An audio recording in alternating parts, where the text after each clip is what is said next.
অর্ধজানের খলিফা হযরতে ওমর রাদিয়াল্লাহু আনহু। আল্লাহ পাক রব্বুল আলামিন তারে এমন দৌলত দিয়া দিলেন আমার আল্লাহ। উনি তো কালেমা পড়ার আগে ছিলেন জাহান্নামের কিনারায়, কালেমা পড়ে উঠে গেলেন জান্নাতের মিনারায়। আবার এত দামি হয়ে গেছে ওমর, আমার মদিনার নবী হযরতে ওমরের ব্যাপারে জানায়া দেয়, আমার পরে যদি কেউ নবী হইতো তাহলে আবু বকর না, উসমান না, আলী না, আমার পরে নবী হইলে হইতো আমার ওমর। সুবহানাল্লাহ, বাড়ি যা কইেন, আরো জোরে চিল্লে আল্লাহু আকবার। আমার পরে নবী হইলে হইতো ওমর।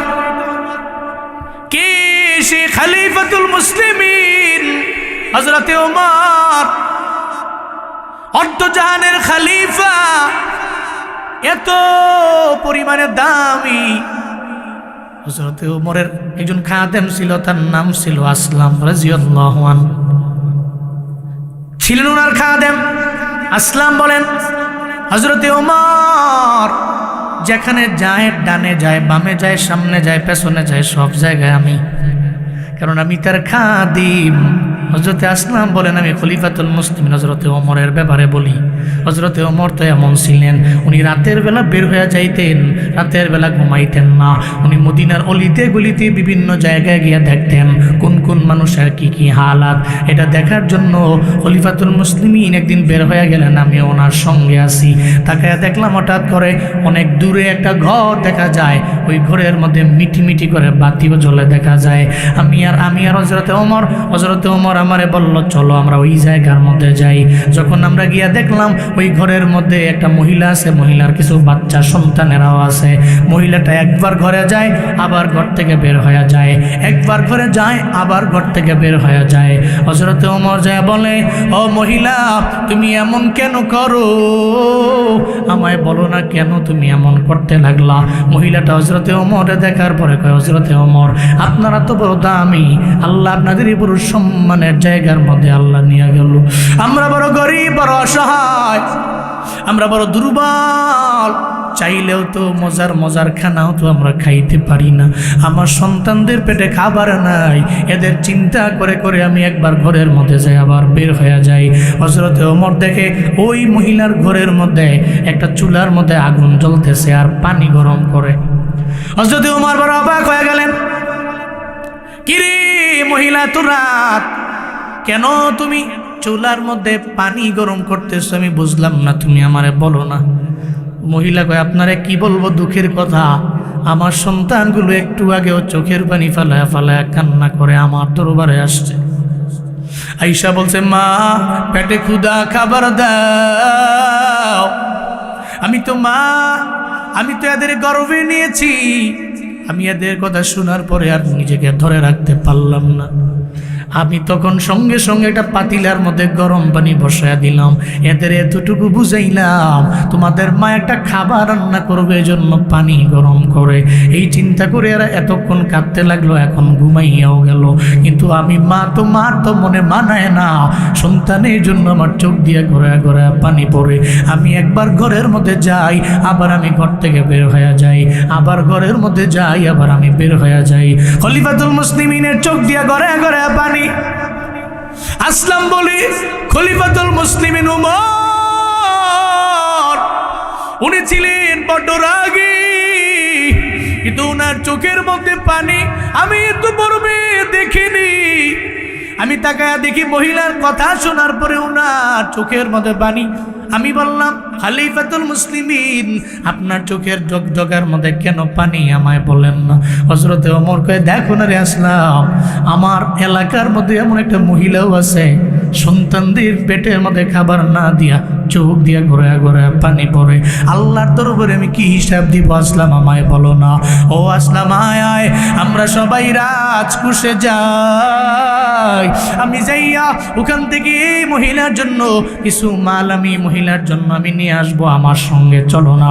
হযরতে ওমর রাদিয়াল্লাহু আনহু আর আসলাম সহ রওনা। রাজকুশের মধ্যে গেলেন, একটা পর্যায়ে মহিলার জন্য বস্তার মধ্যে মাল ভরতে লাগলেন। ভরতে ভরতে একটা পর্যায়ে পুরো একটা বড় একটা বস্তা হয়ে গেল।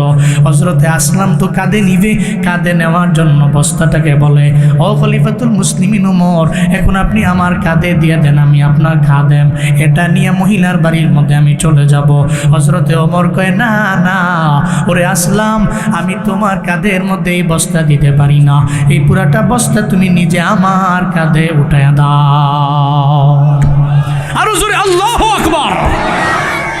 হযরতে আসলাম বলে, আপনি তো বড় দামি, আল্লাহ পাক আপনার সম্মান কত পরিমাণে বাড়াইছেন। খলিফাতুল মুসলিমিন উমর, আল্লাহ পাক এই জমিনের মধ্যে আপনাকে জান্নাতের সার্টিফিকেট দিয়েছেন।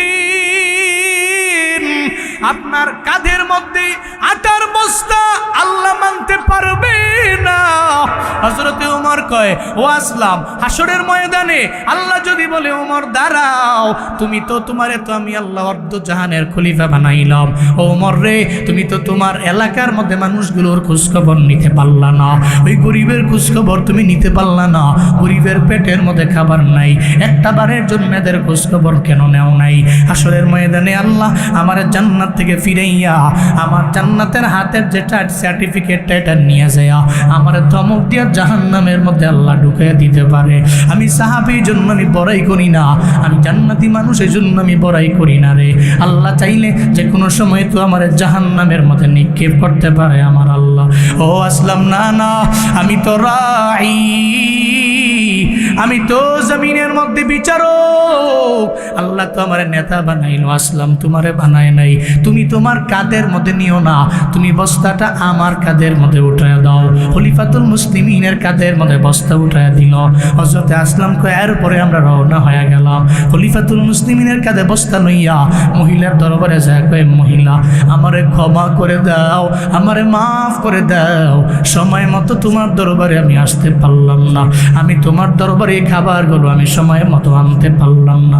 মহিলা কয়, এটা কি বললেন খলিফাতুল মুসলিমিন, আপনি তো আমার জন্য এত কিছু করলেন, আবার বললেন আমি করতে পারলাম না। হযরতে ওমর কয়, মহিলা তোমার রান্নাঘরটা কোথায়, ওই জায়গায় আমার একটু নিয়ে যাও।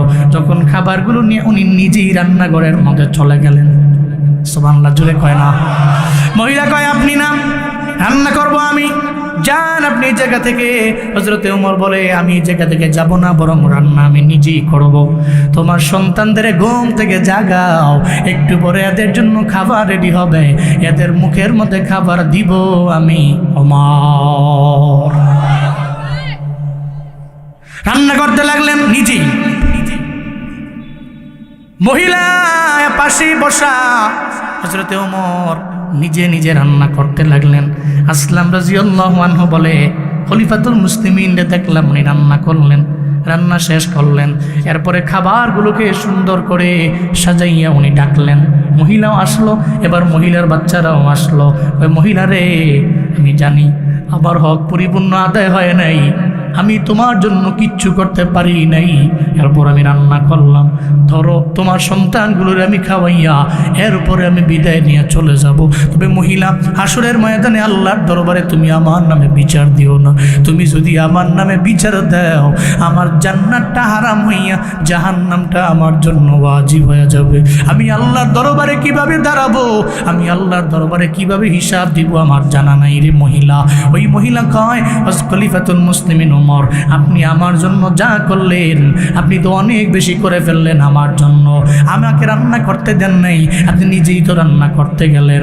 এরপরে একটা পর্যায়ে আসলাম কয়, এই জমিনের মানুষেরা, হযরতে ওমর যে রান্না করতে গেলেন, রান্না করলেন, আমি তাকায়া দেখলাম ওনার দাড়িগুলো ছিল ঘন ঘন দাড়ি, আমি তাকায়া দেখলাম রান্না করার পরে ওনার ওই দাড়িগুলো আগের মতো নাই, রান্না করার পরে ওই দাড়িগুলো একটার সাথে আর একটা জট লেগে গেছে। চিল্লা পড়া যাবে কি মারহাবা। দাড়িগুলোতে জট লেগে গেছে। আমি জীবনে কোনোদিন খলিফাতুল মুসলিমিনকে এমন দেখি নাই।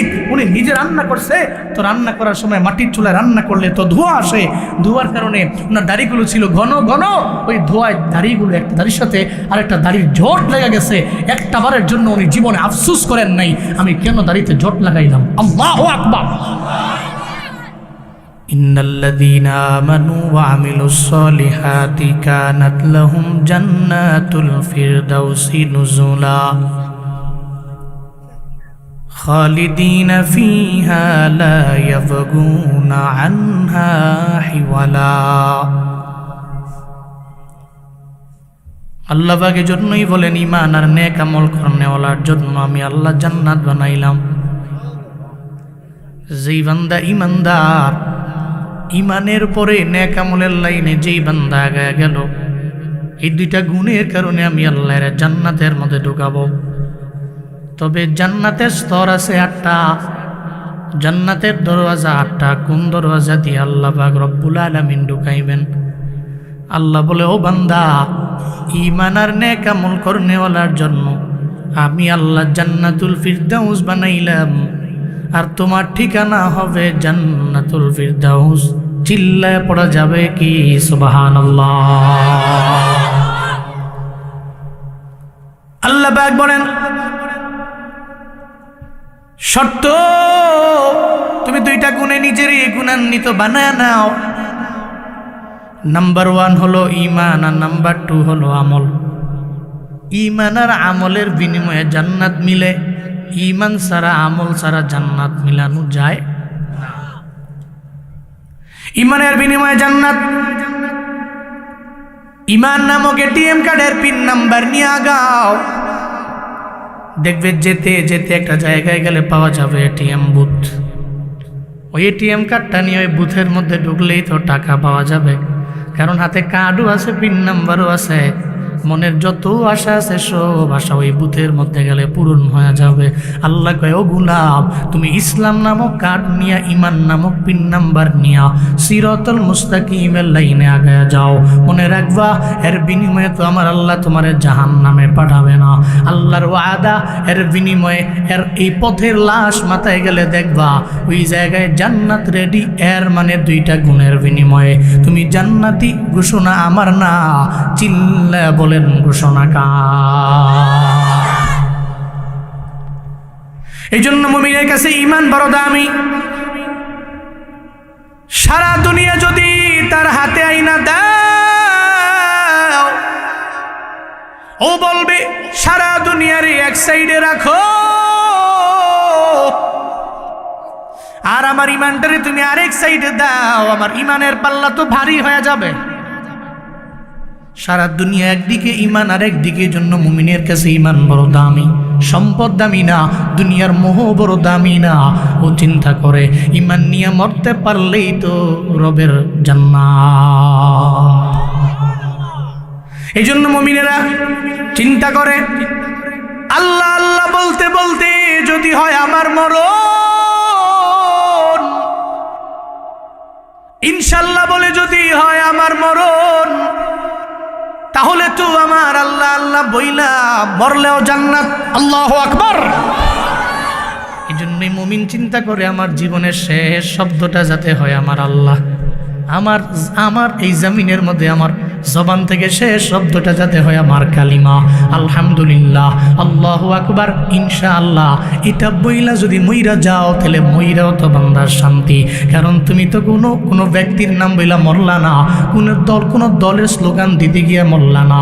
আল্লাহ নাম বলতে যাইয়া হঠাৎ করে স্ট্রোক করে তুমি মারা গেলা, এর মানে এর বিনিময়ে তো বান্দা তুমি জান্নাত পাইবা।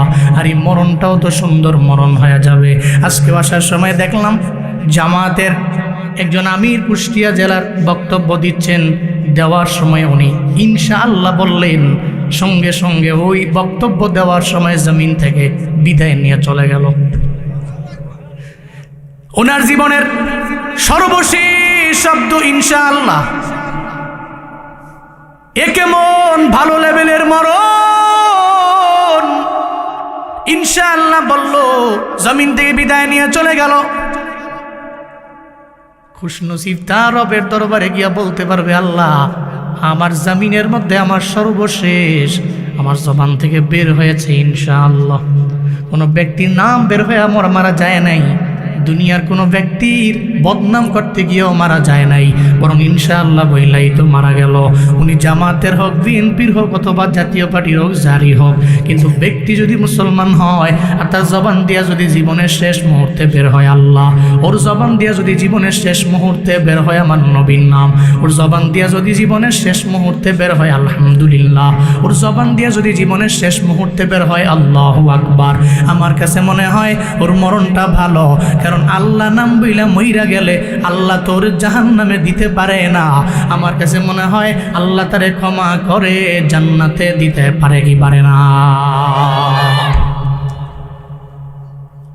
আল্লাহ নাম বইলা মইরা যাও, এমন জোরে আল্লাহ আল্লাহ বলো, যদি ওই অবস্থায় মরণ হয় ইমানি মরণ, সুবহানাল্লাহ জোরে পড়া যায় না, তাহলে ইমানি মরণ হয়ে যাবে। আর ইমানের বিনিময়ে এর ডেস্টিনেশন হবে আমার মাওলার জান্নাত। আল্লাহ পাক বলেন, বান্দারা ইমানটারে প্রায়োরিটি দাও, ইমানটারে প্রাধান্য দাও, আবার ইমানের পরে নেক আমলের লাইনে আগাও, তাহলে ইমান আর আমলের বিনিময়ে পাওয়া যাবে, মেলানো যাবে আমার মাওলার জান্নাত। ওই যে রাবেয়া বসরির এক ঘটনা আর তার 3-4 টেনশনের বিষয়ে জানলেই তো বোঝা যায় রে বাবা ইমানের কি পরিমাণে দাম, ইমানের কি পরিমাণে দাম। হযরত হাসান বসরি রহমতুল্লাহ আলাই, এমন কোনো মানুষ নেই, এই একজন ওলিয়ে কামেলের নাম শুনেন নাই? জগৎ বিখ্যাত একজন ওলিয়ে কামেল হযরত হাসান বসরি, ওনার একজন ছাত্রী ছিল, এই ছাত্রীর নাম হলো রাবেয়া বসরি। সুবহানাল্লাহ জুড়ে কয় না? রাবেয়া বসরি যেমন দামি, উস্তাদ যেমন দামি, ছাত্র তো এমন দামি হয়।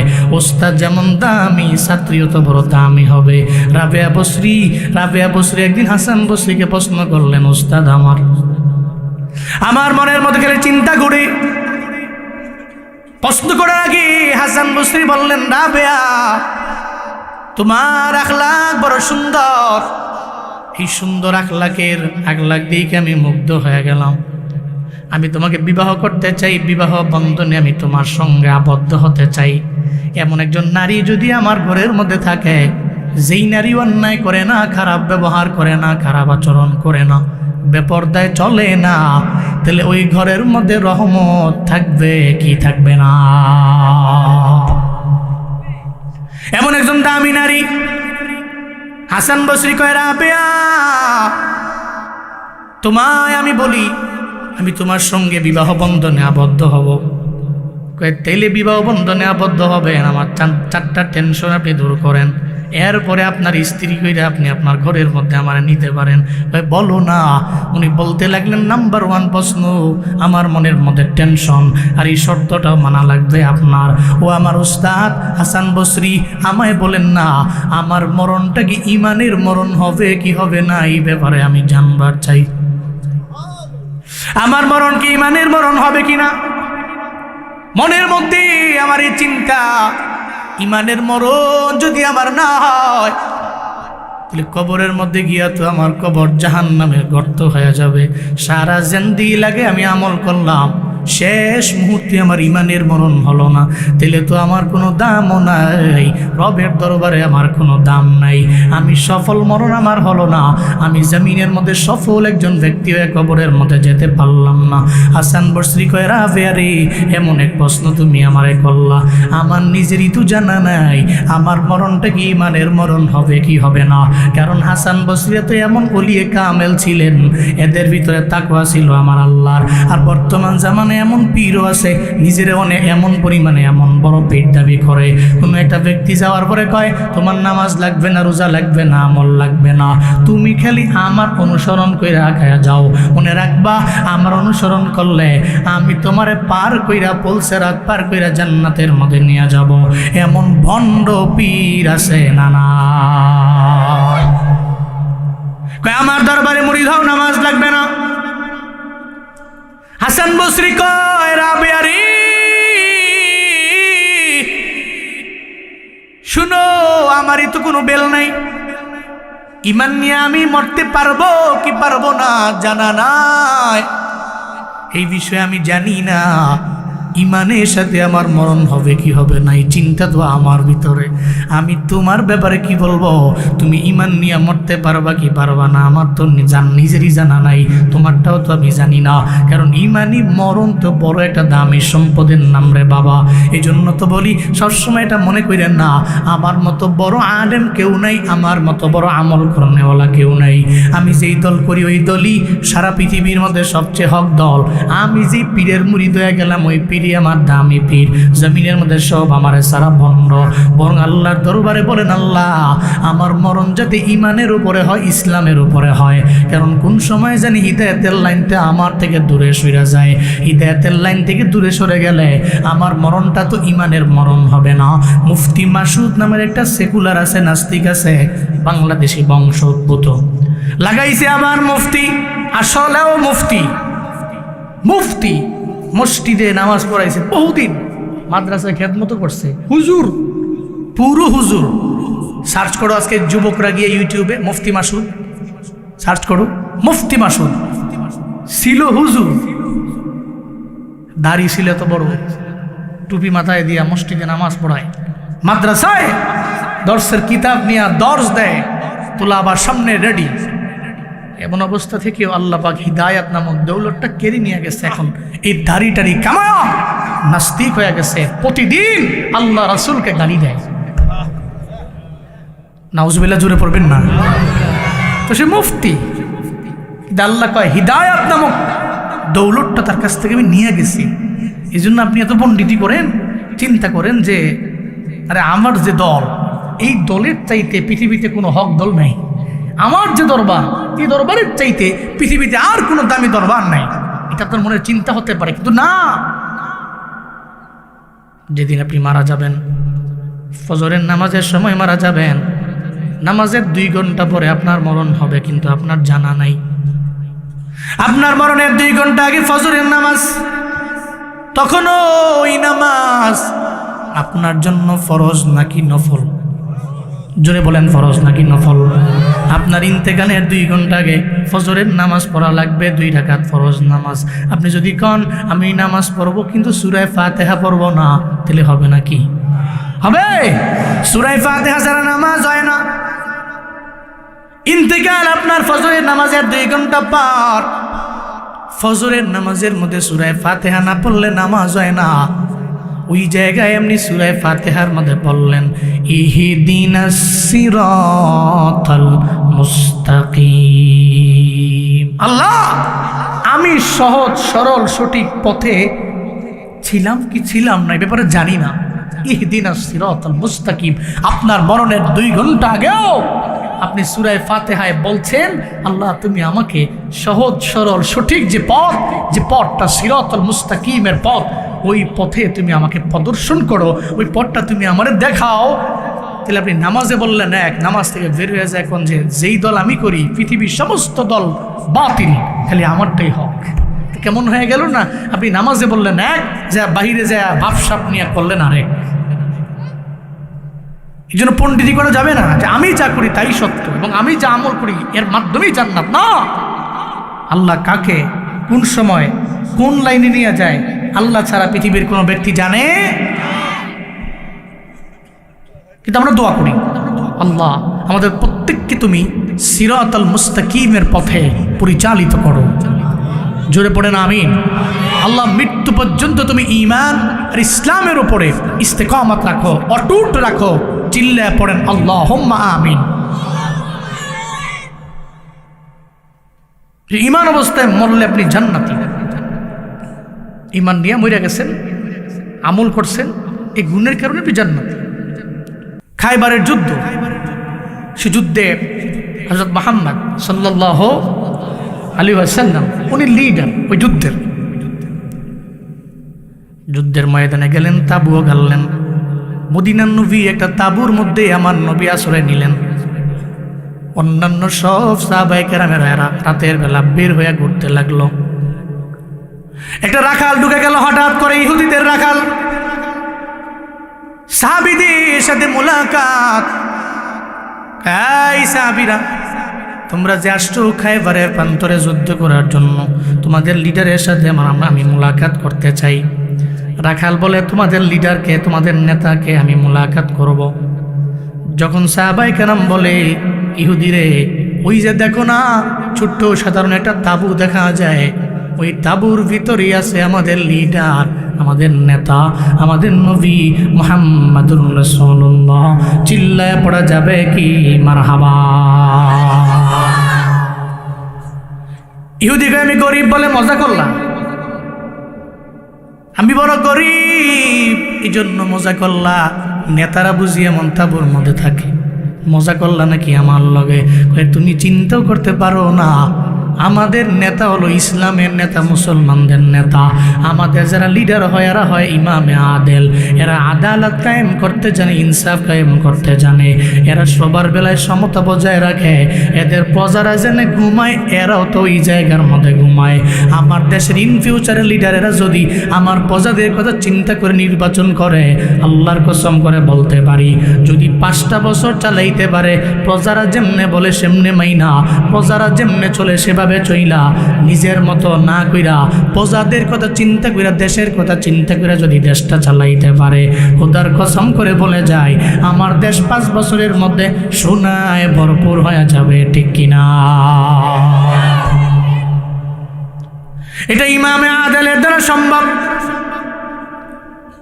মুসলমানদের নেতা হবে এমন, এরা হবে ইমামে আদিল, ন্যায় বিচারক। অন্যের বেলায় যা, নিজের বেলায় তা, প্রজার বেলায় যা, রাজার বেলায় তা। কিন্তু আমাদের সমাজের মধ্যে তো এর ব্যতিক্রম হয়, মাতবরে বিচার করে। কিরে মাতবর বিচার করো না? ধনির পোলার বেলায় কোনো বিচার নাই। ধনির পোলায় যদি কোনো অন্যায় করে 2 আনাও বিচার করে না, 3 আনাও বিচার করে না, 1 আনাও বিচার করে না। ধনির পোলার বেলায় কথাই কয় না। আবার যদি গরিবের বেলায় কোনো অন্যায় করে, অপরাধ করে, ওই গরিবের পোলার বেলায় বিচার করে 16 আনা, ধনির পোলার বেলায় বিচার নাই। এমন মাতবর সমাজে আছে না না? وَإِذَا حَكَمْتُمْ بَيْنَ النَّاسِ أَن تَحْكُمُوا بِالْعَدْلِ। চিল্লা বলেন কথা কার? আল্লাহ পাক বলেন জমিনের মাতবরেরা, জমিনের মধ্যে তোমরা যখন বিচার কার্য ফয়সালা করবে তখন আদালত করো, ইনসাফ করো।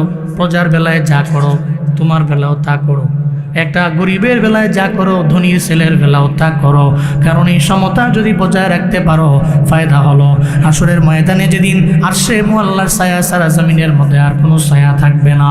আল্লাহ দিন মায়া করে বলবে, এই ইমামে আদেল, এই ন্যায় বিচারক, যাও যাও তুমি আরশে মুআল্লার ছায়ার নিচে ঢুকে যাও।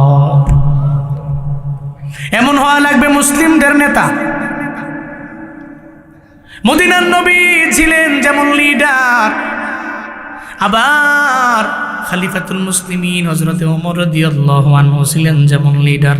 এমন কোন বান্দা নাই এই ব্যাপারে জানে না। অর্ধজানের খলিফা হযরতে ওমর রাদিয়াল্লাহু আন, আল্লাহ পাক রব্বুল আলামিন তারে এমন দৌলত দিয়া দিলেন আমার আল্লাহ। উনি তো কালেমা পড়ার আগে ছিলেন জাহান্নামের কিনারায়, কালেমা পরে উঠে গেলেন জান্নাতের মিনারায়। আবার এত দামি হয়ে গেছে ওমর, আমার মদিনা নবী হযরতে ওমরের ব্যাপারে জানায়া দেয়, আমার পরে যদি কেউ নবী হইতো তাহলে আবু বকর না, উসমান না, আলী না, আমার পরে নবী হইলে হইতো আমার ওমর। সুবহানাল্লাহ, বাড়ি যা কই আরো জোরে চিল্লে আল্লাহু আকবার। আমার পরে নবী হইলে হইতো ওমর। কে সে? খলিফাতুল মুসলিমিন হযরতে ওমর, অর্ধজাহানের খলিফা, এত পরিমাণে দামি। হযরতে ওমরের একজন খাদেম ছিল, তার নাম ছিল আসলাম রাদিয়াল্লাহু আনহু। ছিলেন ওনার খাদেম আসলাম। বলেন হযরতে ওমর যেখানে যায়, ডানে যায়, বামে যায়, সামনে যায়, পেছনে যায়, সব জায়গায় আমি, কারণ আমি তার খাদিম। হযরতে আসলাম বলেন, আমি খলিফাতুল মুসলিমিন হযরতে ওমরের ব্যাপারে বলি। হযরতে ওমর তো এমন ছিলেন, উনি রাতের বেলা বের হয়ে যাইতেন, রাতের বেলা ঘুমাইতেন না। উনি মদিনার অলিতে গলিতে বিভিন্ন জায়গায় গিয়ে দেখতেন কোন কোন মানুষের কি কি হালাত। এটা দেখার জন্য খলিফাতুল মুসলিমিন একদিন বের হয়ে গেলেন, আমি ওনার সঙ্গে আছি। তাকায় দেখলাম হঠাৎ করে অনেক দূরে একটা ঘর দেখা যায়, ওই ঘরের মধ্যে মিটি মিটি করে বাতিও জ্বলে দেখা যায়। আমি আর হযরতে ওমর আমারে বলল, চলো আমরা ওই জায়গার মধ্যে যাই। যখন আমরা গিয়া দেখলাম ওই ঘরের মধ্যে একটা মহিলা আছে, মহিলার কিছু বাচ্চা সন্তানেরাও আছে।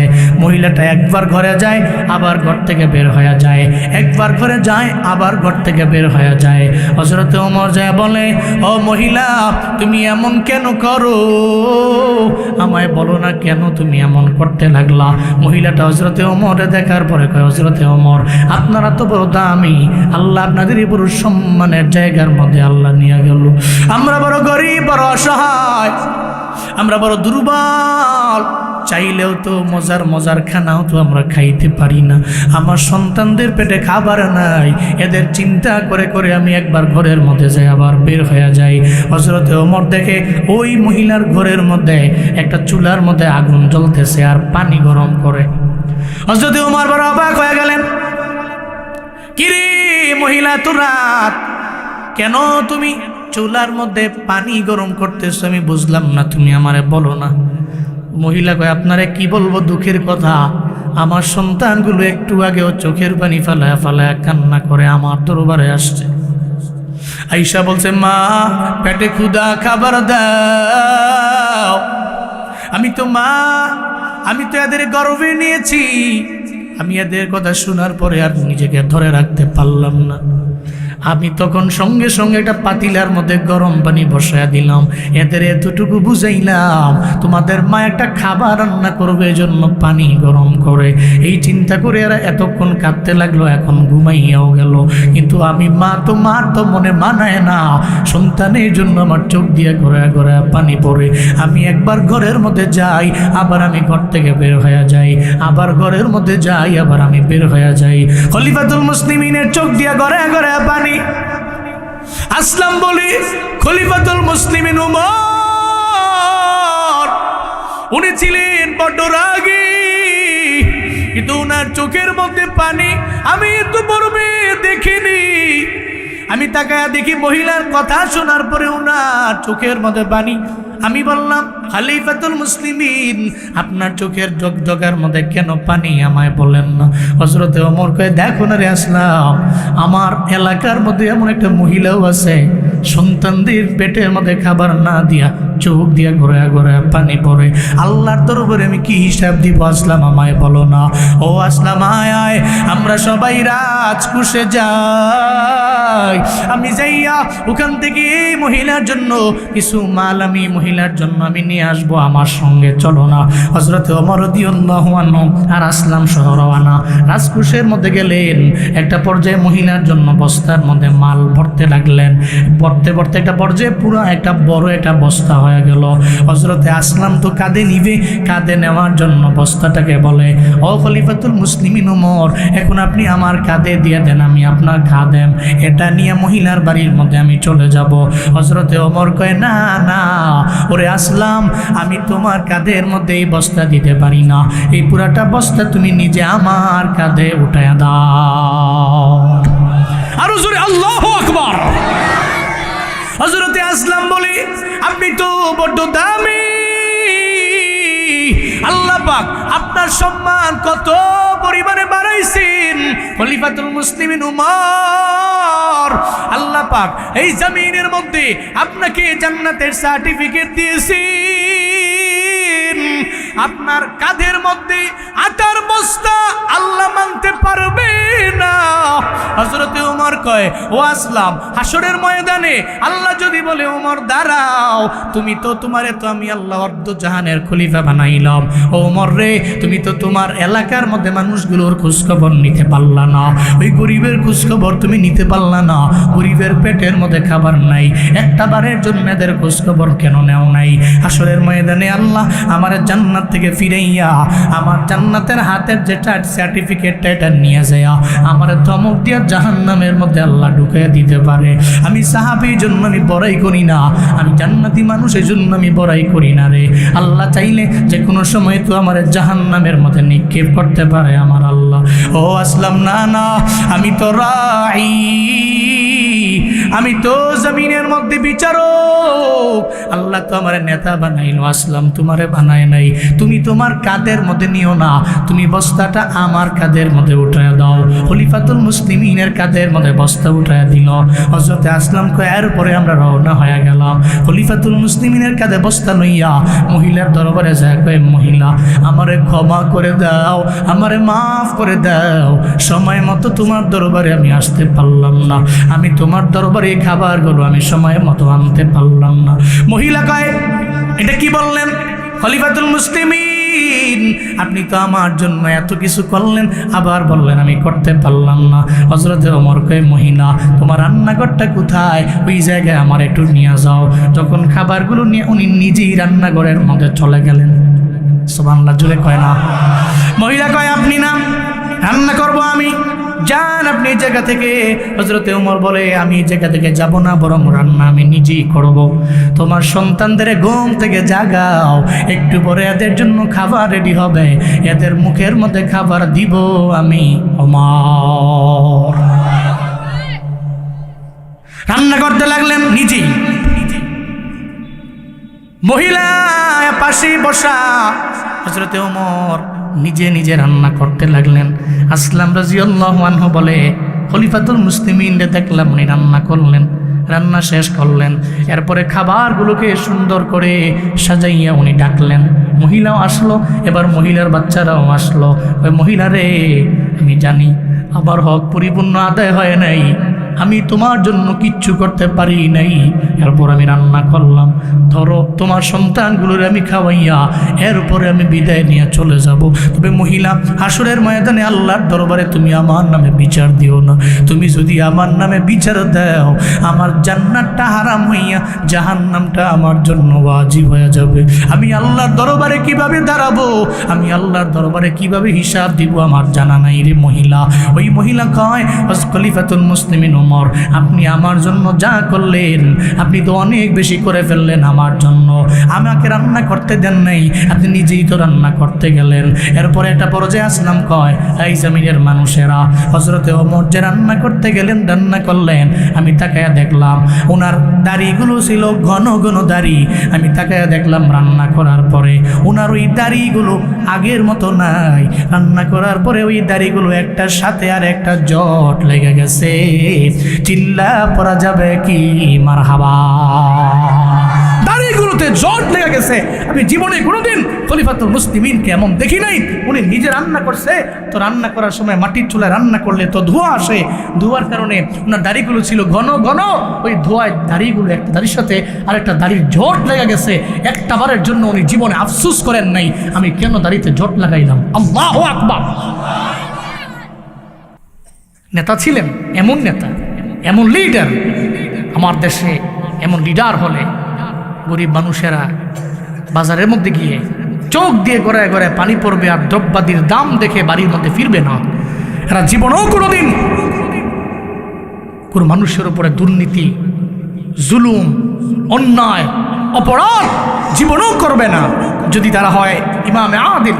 আর যদি হয় হযরত ওমরের শাসনামলের অনুসারী, হযরত মুহাম্মদ সাল্লাল্লাহু আলাইহি ওয়াসাল্লামের যদি খাঁটি অনুসারী হয়, জীবনে কোনোদিনও দুর্নীতিবাজ আর চাঁদাবাজ দখলদার নেতা হতে পারবে না। এই জন্য জরুরি মুহাম্মদ সাল্লাল্লাহু আলাইহি ওয়াসাল্লামের অনুসরণ। এই জন্য জরুরি হযরত ওমরের অনুকরণ। আল্লাহ আমাদেরকে এমন নেতা দান করেন। আরো জোরে বলেন আমিন। আমরা তো নেতা চাই কেন? নেতা কি প্রয়োজন? নেতার কাছে গিয়ে কুমু সারাদিন বইয়া বইয়া থাকবো যে আমার 1 মাস খাওয়াও, কইবেন? নেতার কাছে আপনি যাবেন না। আপনি চান কি? আমার দেশের লিডারটা এমন হবে, নেতা এমন হবে, উলামায়ে কেরামদের মহাব্বত করবে, ভালোবাসবে, ইমান ইসলামকে প্রায়োরিটি দিবে। নাস্তিক, সেকুলার আর নবী বিদ্বেষকারী এই সমস্ত ব্যক্তিদেরকে ঘৃণা করবে এবং রোডঘাটগুলো একটু ভালো করবে। দুর্নীতি মুক্ত একজন লিডার হবে। প্রত্যেকটা মানুষের এটাই চাওয়া। খোদার কসম, তৃণমূল পর্যায়ের প্রত্যেকটা ব্যক্তির কাছে আমি জিজ্ঞেস করছি, আপনার নেতার কাছে আপনার কী চাওয়া?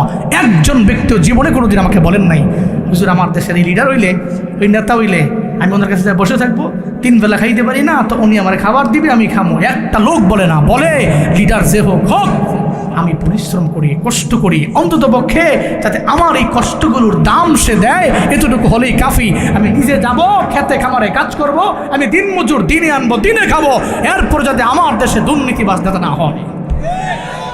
এটা প্রত্যেকটা তৃণমূল পর্যায়ের একটা দিন মজুর, একটা ডে লেবারের মনের বেদনা, মনের আশা, এই চাহিদা নিয়ে এরা অগ্রগামী হয়, ঠিক কিনা? আল্লাহ আমার দেশে এমন ইমামে আদিল পয়দা করুক, সকলে পড়েন আমিন। আল্লাহ আমার দেশে এমন সুবিচারক, ইসলাম যে বিচারকে সাপোর্ট করে এমন বিচারক তৈরি করে দেন। সকলে চিল্লে মন থেকে আল্লাহুম্মা আমিন। রাগ করেছেন আপনারা? কষ্ট পেয়েছেন? আপনাদের কাজ আছে, কি কাজ আছে? আকল খাটাবেন। আকল আছে না? বিবেক আছে না? যেটা গরুর নাই, আছে? ছাগলের নাই, বকরির নাই, কোনো প্রাণীর নাই, কিন্তু আমাদের কি আছে? বিবেক আছে না? সকালবেলা কি খাইবেন, আপনি কারো কাছে যান, জিজ্ঞেস করেন যে ভাই তুমি যদি বলো এটা খাবার জন্য আমি এটা খাবো। দুপুরে গিয়া কি খাবেন, আরেকজন ভাইরে জিজ্ঞেস করছেন ভাই তুই যদি কস তাহলে আমি এটা কিনা আনবো, এটাই খাবো। আপনি মানুষের বুদ্ধি চলেন? মাঝে মাঝে যে কোনো গুরুত্বপূর্ণ কাজে বুদ্ধি আনেন, কিন্তু খাইবেন কি, চলবেন কেমনে? আপনি চিন্তা করেন যে দূর ফলের বুদ্ধি ধনী হওয়ার চাইতে নিজের বুদ্ধি ফকিন্নি হয়ে যাবো, এইটাই ভালো, ঠিক কিনা? আপনার চিন্তা তো এমন, তারপর তো আকল আছে, আপনার বিবেক আছে। আপনার এই বিবেককে আপনি টাকার দরবারে বিক্রি করেন না, এই বিবেক বড্ড দামি, এটা বড় দামি, এটাকে তো টাকার দরবারে বিক্রি করা যায় না। আল্লাহ তো এই কারণে আপনাকে আকল দেননি, আল্লাহ এই কারণে আপনাকে বিবেক দেননি যে আপনি এটাকে বিক্রি করে দিবেন যে কোনো সময়। বাজারের মধ্যে গেলে গরু বিক্রি হয় টাকার বিনিময়ে, ছাগল বিক্রি হয় টাকার বিনিময়ে, সব টাকার বিনিময়ে বিক্রি হয়। কিন্তু মনে রাখবা আশরাফুল মাখলুকাত, তোমার আমার আকল টাকা দিয়া কেনা বেচা করা যায় না। আগামী 1 মাস পরে হবে এর প্রমাণ, আগামী নির্বাচনে হবে এর প্রমাণ। সব মানুষকে বলা যাই আমি আপনার শুভাকাঙ্ক্ষী, আমি চাই না আপনি আপনার আকলটারে বিক্রি করে দেন রে বাবা। এই আকল তো 500 টাকার নিকট বিক্রি করার জিনিস না। আল্লাহ পাক বড় মায়া করে আপনার আকল দিলেন। গরু বেচা যায়, ছাগল বেচা যায়, কখনো কোনো দিন কোনো মানুষের আকল টাকা দিয়া কেনা বেচা করা যায় না, ঠিক কিনা? গরু নিয়ে গেলেন বাজারে বিক্রি করবেন, কামারখন্দ বাজারে গেলেন, এরপরে ওখানে বিক্রি করবেন। কিরে গরুর দাম কত? কয় লাখ টাকা। কয় দিব আমি 80,000। কয় হবে না। দেওস না গরুটা কি মোটা তাজা? কয় কত লাগবে? কয় 56,000-90,000। কয় দাও। এরপরে গরুটা কিনা নিয়ে যাও, 90,000 দেয়, গরু কিনা লইয়া যায়। এরপরে ছাগলের বাজারে গেছে, কয় কিরে দাম কত? কয় 20,000। কয় আমি দিব 15,000। কয় না হবে না, 17,000-এর বিনিময়ে আমি তোমার দিয়ে দিতে পারি। এর মানে গরু বিক্রি হইল 90,000-এ, ছাগল বিক্রি হয়ে গেল 17,000-এ। আশরাফুল মাখলুকাত কি পরিমাণে জ্ঞান হারা! ও তো গরুর চাইতে দামি, ছাগলের চাইতেও বড় দামি। ও বিক্রি হয় 1000 টাকায়, যে 1000 টাকায় নিজের বিক্রি করে দেয়, ওর মতো বোকা জমিনের মধ্যে আর কেউ হতে পারে না, ঠিক কিনা? আর যদি মনে করেন আপনি গরুর চাইতেও দাম একটু কম আপনার, তো অন্তত পক্ষে 50,000-এ বিক্রি হয়েন, ঠিক কিনা? আর যদি কোন দিন আমি ছাগলের চাইতে আমার দাম কম, তাহলে আপনি 5-10,000-এ বিক্রি হইলেন, যদি আপনি মনে করেন। আর যদি মনে করেন আপনি দামি, আপনার সম্মান আছে, আপনার আকলের দাম আছে, আল্লাহ বড্ড মায়া করে আপনাকে আশরাফ বানিয়েছেন, সমস্ত মাখলুকাতের আশরাফ। যদি মনে করেন আপনি খুব দামি, তাহলে বেচা হইয়েন না, ইনশাআল্লাহ। আল্লাহ আমাদের কবুল করেন। আরো জোরে পড়েন আমিন। আপনি একজনের কাছ থেকে নুন খাইছেন, চিরজীবন তার গুণ গাওয়া লাগবে। তার অপরাধে, তার স্পষ্ট অপরাধের সামনে চোখ রাঙিয়ে কথা বলতে পারবেন না। ইম্পসিবল হয়ে পড়ো, চিন্তা করবেন যে ওই যে নুন খাইছিলাম, ঠিক কিনা বলেন? তা আমরা তো এই পাবলিক না, মুসলমানরা কামারখন্দের মুসলমানরা আমরা সে পাবলিক না। আমি আমার আকলকে খাটিয়ে যেদিক যাবো সেদিকেই। আমি বললাম না আমাদের এলাকায় একটা কথা বলে যে পরের বুদ্ধি দিয়ে দুনিয়ার চাইতে আমি নিজের বুদ্ধি ফকির নিয়ে যাবো, এটাই ভালো। তাও বলতে পারবো যে আমি আরেকজনের বুদ্ধি শুনি নাই, নিজের বুদ্ধিতে ফকির নিয়ে গেছি। আল্লাহ সবাইকে সহি সমঝ দান করুন। আর জোরে পড়ে না আমেন। রাগ করেছেন আপনারা?